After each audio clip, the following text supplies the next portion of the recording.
Hello YouTube and welcome back to my channel. My name is Caitlin and today we are going to talk about some personal finance goals. So I watched a video recently from One Big Happy. I'll link their channel below. They're like the super sweet couple who talk about personal finance. They're very smart, probably smarter than me. Obviously they're older than me, so they've definitely got a lot more life experience under their belts regarding this stuff. So like I said, I'll link them up below, but they did this video about the 4 types of financial goals, and I was like watching that video and I was like, you know what, I'm just gonna make some goals while I'm watching this. And so I did, and I thought, well, I really want to share these so that I can stay accountable to get them done, because I have big life goals, and so it starts with short-term financial goals. So a little bit of background is in 2020 I got a raise that increased my salary enough to where I was like, okay, I have breathing room now. I can actually like do the things. I'm an adult. So with that money, I've always budgeted, and I've always had a spreadsheet tracking my expenses and my income and everything like that. It's a little chaotic, trust me. I mean, I was like, I don't know, 19 when I made this budget document, so it's definitely not professional, but it has gotten me to where I am, which is great. Also, I'm looking over at my computer because I have this all like written down on my goals that I'm going to tell you guys. So yeah, that's why I'm looking away. But anyway, so in 2020, I had decided, okay, I'm going to use this extra income. I'm going to consider it extra, and I'm going to use it for debt. I'll just pay my debt off, because I have a huge auto loan, and I do have student debt. Not a lot, but we'll get to that in a minute. So I started doing that, and then Travis and my partner, we decided we were going to buy a house together, and that meant that, you know, I was going to have to cover half of the down payment. You know, I was going to have to help with any kind of renovation and just have some savings, because houses are not cheap. I mean, it is an investment. It's a great investment, but it ain't cheap. So we ended up deciding this all in like February, and then when March hit, we were like, oh my goodness, a pandemic. What does this mean? What are we going to do? So for a while, we weren't even sure we were going to be able to buy a house, because the market was crazy. I mean, it is a seller's market, let me tell you. But we ended up getting a house, and by that time, we had already gone through some savings because of shutdowns, pandemic, all that stuff. But it wasn't enough to hinder us in any way. So we were able to do the down payment, and we were still able to plow through about half of the renovation, because we ended up buying a total fixer-upper. Great house. I love this house, but tons of work needed to be done. All new floor, all new paint, fixtures, like this, that, the other freaking thing. So much needed done. So like I said, we got the down payment and through about half the renovation, and then our home savings were kind of expended. Now that doesn't mean that we don't have money in our budget for working on the house, which we do, and we've been just more incrementally doing it, especially because we hit winter and it's just like nobody's coming over. It's pandemic, so it doesn't matter. So our new goal is to finish before kind of the spring starts to warm up, which is totally doable at this point. So with all that being said, I put my debt payoff at the back burner, and because of that, I paid a lot of interest in 2020, and I have no interest in doing that again. So that is kind of my background of where I'm coming from 2020 and what I'm walking into in 2021. So moving on, we are going to talk about my debt. I hate debt. I hate it so much. I actually have a few different types of debt. When I was at Purdue, I had some student loans. I actually had 21st Century Scholars. So for all of you out there that have that opportunity, take it. Take it and do the best you can to graduate on time, because it is so worth it to not have student debt. I ended up graduating. I took one extra semester as well as some summer sessions that ended up costing me about $7,000 in student loan debt, all government debt. Luckily, I never had to take out private loans, so I do have decent enough interest rates not to be like worried about refinancing. In my opinion, a lot of people would probably say refinance, but I don't have enough debt to where I think it's even worth it. But so with that being said, I had 3 undergraduate loans, and I'm really lucky that my first 6 months out of college, I lived with my mom, and so I ended up saving enough money where I could pay off one of them, and that was actually the only one that wasn't a government loan. It was through Purdue itself, and it was still low interest, and it was only I think it was only like $600 or $700. So I paid that one off as soon as my repayment plan started 6 months after graduating. So that was awesome. So that left me with 2 undergraduate loans, and then your girl thought, oh my God, all my friends are going to grad school. I've got to get a graduate degree. I don't love what I'm doing right now. I need a degree. You don't need to go to grad school. You can, but you don't have to. And I ended up rushing into a program that wasn't right for me, and so I quit. But that left me with some more debt. So I am currently at a total of $9,600 of student loan debt. And one of those is a grad loan. So even if the new administration does anything about student debt, I think my graduate loan will persist. So that's okay, whatever. Anyway, I have one auto loan and I'm at a little under $12,000 right now on that. So that is the biggest, that's the most important one to pay off because it's at an 11.5% interest rate, which is not good. It is not good. So my plan is to pay down the Jeep loan first, and then on my student loans, I'm going to be paying that graduate loan off first as well, because the administration did extend the hold on interest and forbearance for student loans, and I never stopped paying my student loans last year. I was so fortunate to be able to work from home, and I didn't take any pay cut or anything. My company took care of us, and like I said, I'm so fortunate for that. And because of that, I decided to stay up with all of my debt payments and not risk any kind of weird repayment stuff if I missed any payments. So I was like, I'm just gonna keep going. So I am going to put all of my money towards the graduate loan for now, since I don't actually have to make the minimum payment on the other ones, because that's the second highest interest rate. So I'm gonna put that whole payment towards that for now. Okay, so now you guys know where I'm at with debt and kind of what I'm coming into from 2021. So from 2022 to 2021. So the next thing we're gonna discuss is the 4 types of financial goals. And I'm gonna go through each one and what my goals are in those types of goals. And there are quite a few because I really want to get on track in 2021. So the first type of financial goal is an independence goal. And what that means is you're aiming for financial freedom. So freedom in retirement to not have to work, freedom from working if you need it earlier than that. So having multiple sources of income, things like that is really what that's about. So for me, one thing that I found out recently that I was not on track with is that I didn't have a Roth IRA.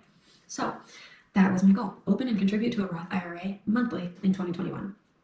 Check. I already did that in January. I opened a Roth IRA with Fidelity and I deposited some money into it already. So I've got that ready to go and I'll be doing that monthly and then, starting to invest my money there as well.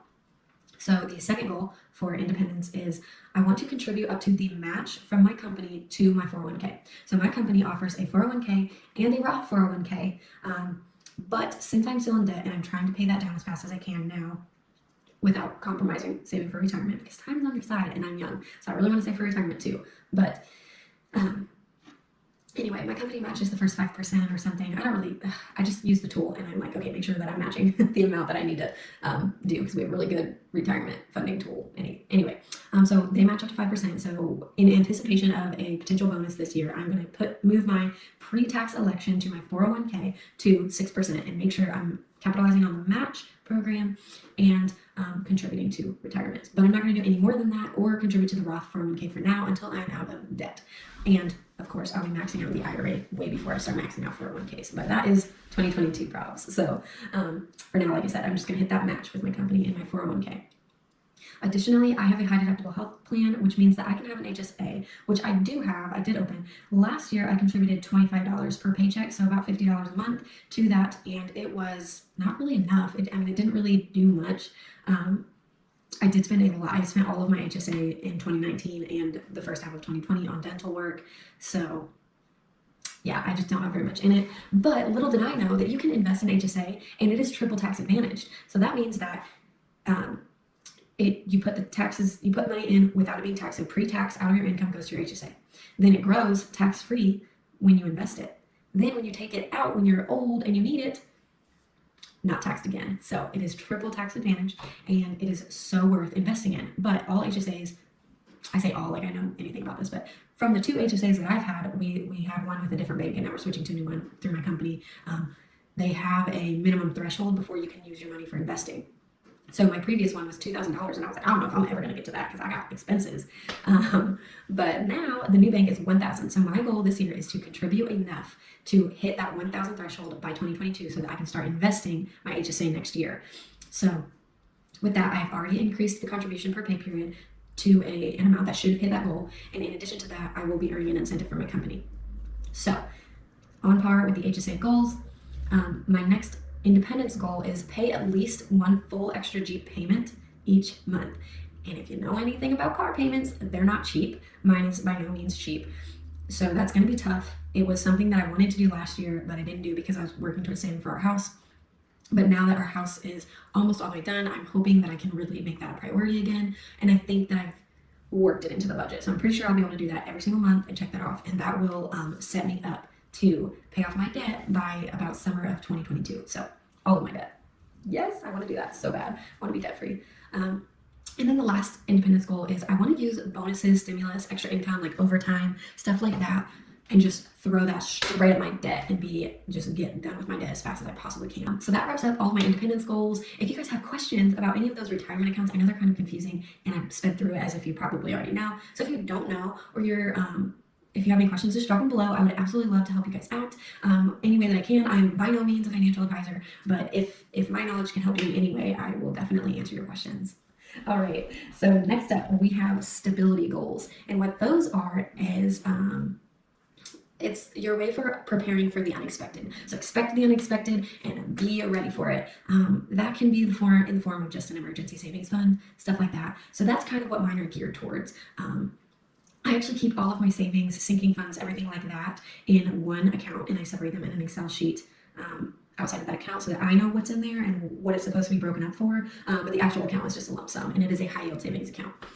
Which if you don't have a high yield savings account, you don't know what it is, it's vital. So like maybe I'll just make a whole video about that because y'all need to have those. I don't know why people don't do that in general, but anyway, I am going to build my emergency fund to at least 2 months of my vital monthly expenses. So when you look at your expenses for a month, what are the things that you cannot cut out? You have to pay them. There's no way around it. So for me, that's my half of the mortgage. That's my half of the utilities. That's the internet bill. That's my phone bill.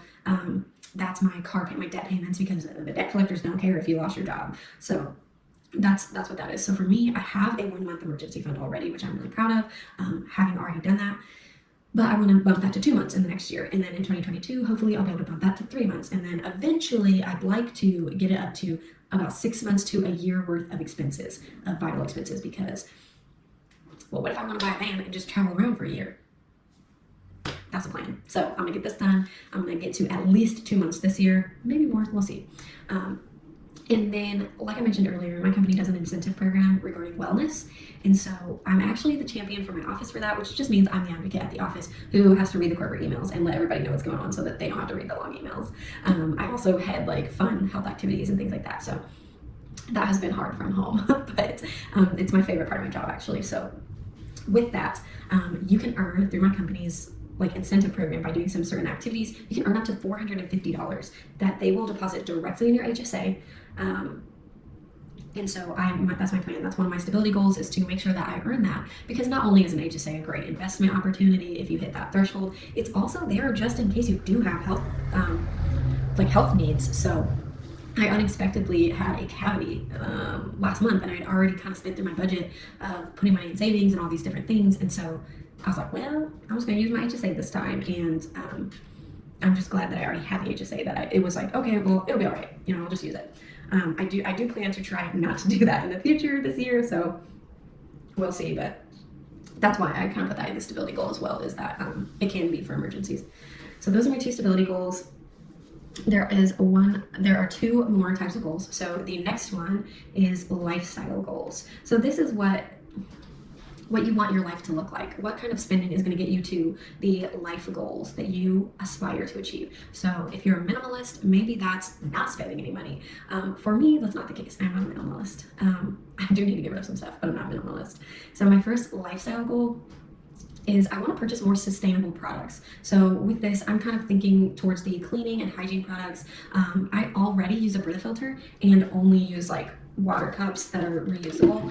So, I mean, I've always recycled, and I've always felt like sustainability was like a really important feature in my life. So I want to get a little more into that. Last year I started buying fancy hand soaps because Trav's mom always had them at their house, and I stayed there for like during the quarantine and then for a couple months before we bought our house. And I was like, well, I done got spoiled with this fancy soap. So I started buying it myself, and that's already one sustainable thing because I buy them like fresh goat milk soap from small businesses. So it doesn't even come in like a package. You just like buy the bar and that's it. So it's perfect. But I do want to get a little more into that, get some more cleaning products and hygiene products that are more sustainable. And then my other lifestyle goal, one of them is shop locally or at small businesses for gifts. I'm really bad about this because we live rurally and Amazon Prime is like so just like easy. It's just so easy to use. So I really want to try not to do that. I want to shop more locally and make sure that gifts coming from me are supporting the local economy, or at least a small business. So, I mean, I think we all agree that in 2020 we found out how darn vulnerable our small businesses are and how important it is that we support those, especially over corporations that don't even treat their employees well. So that is a huge goal for me and really important. And I've already started off strong because my best friend's birthday is Groundhog's Day, and I got her two things, one from a local small boutique and one from a small business. So we're doing good already there.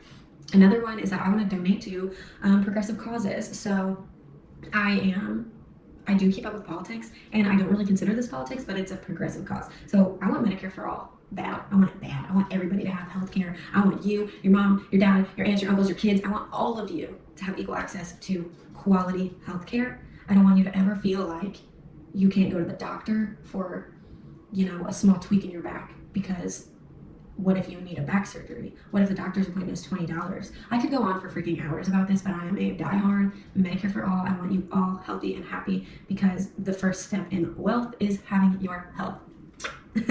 But anyway, so I do want to donate to some causes like that, and I'm going to start a giving sinking fund in order to make sure that I'm putting a little money away to be able to give back.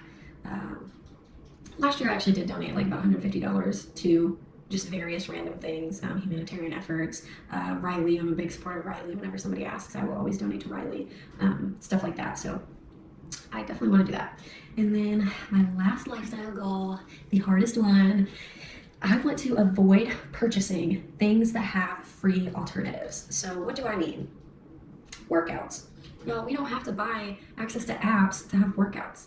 There's such a thing as like Pinterest, Instagram, and then all kinds of free apps. So that's a big one for me. I've spent a lot of money in the past on workouts that like I could have just been doing from a free alternative. So that's one. And then another one for me is books. I bought a lot of books in 2020 and I didn't read most of them. So I actually have a lot of books to get through between Audible and just paperback books. So my goal this year is to just read the books I already have and not buy anymore. So that is the last lifestyle goal.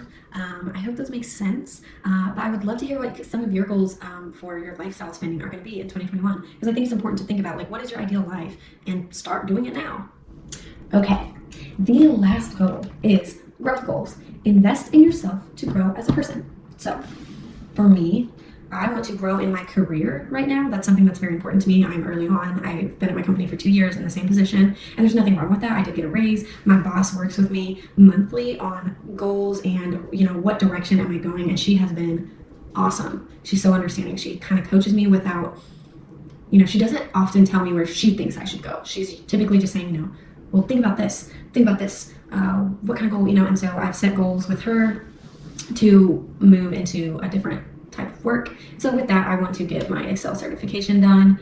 So I'm going to invest in taking that exam. And then also I want to, I don't really know how I'm going to do it yet because I don't know much about this, but I know there's like services and stuff where you can get your resume reviewed and just like have a professional look at your application materials. And so I think it's really important for me that if I intend to move up in our company and I intend to ask my boss to put her neck out and say, I think Caitlin's a good candidate for this position, I want to make sure that not only have I supplemented my education background with the correct experience, but I also want to make sure that my application materials are up to par as well, so that when she says Caitlin's good for this, I really am. So those are all of my goals. I know it was a lot, and I really would like to hear some of your goals, so go ahead and comment those below. And then that's it. That's basically all I wanted to tell y'all. So I will hopefully do an update maybe 6 months into the year on where am I at with these goals, and am I going to meet them, or do I need to adjust them?